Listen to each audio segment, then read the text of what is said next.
Baraka topkurlar, sal uyalinglar, Shunday odam mana nimaga odam ajratar ekan mana hojati? Mana nima uchun?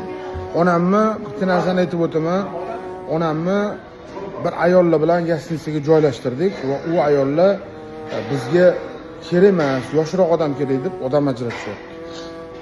Keyin qo'yib o'sha xonaga joylashtirdik, qo'ydik va tavob yana ketdik, lekin bu onamni ajratib qo'yibdi.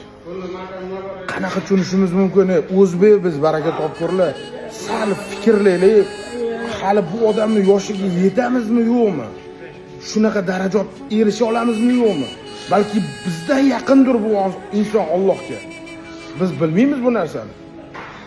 Nima uchun keldik bu yerga? Nima uchun keldik? Nima topganmiz bu yerga kelib? Siqilmayapti. Xudo xolasa hammasi zo'r bo'ladi.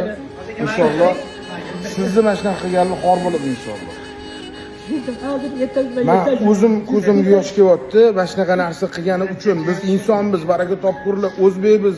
Imom Buxoriy agar shu narsani nima uchun kelganimizni ham men bilmayapman-da. Biz Imom Buxoriyning avlodlaridanmizmi rostdan ham?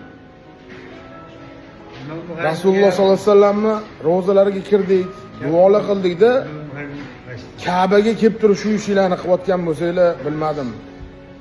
Men tilim ojiz, siqilmay onajon, hammasi zo'r bo'ladi. Inshaalloh sizni yaxshi joyga joylashtirib, o'tkazib, omlantirib, boringizga shukr. Sog' bo'ling. Xursand bo'lsangiz bo'ldi. Sizni xursandchiligingiz eng davomlisi. Uyalinglar ozgina. Alloh hammamizga insof bersin.